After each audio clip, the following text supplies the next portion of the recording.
Halo teman-teman, Assalamualaikum warahmatullahi wabarakatuh. Selamat datang di channel Ben ID.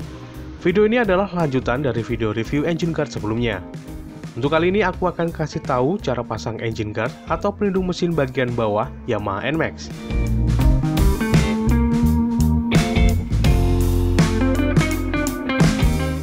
Oke, langsung aja. Pertama, kendorin bagian baut knalpot tanpa melepas knalpotnya.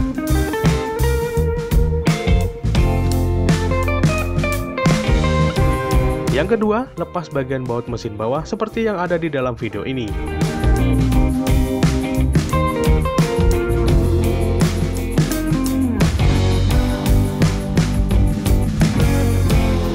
Selanjutnya, pasang engine guard sesuai dengan posisi bautnya.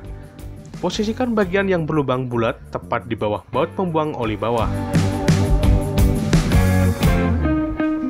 Jika sudah, kencangkan engine guard dengan bautnya.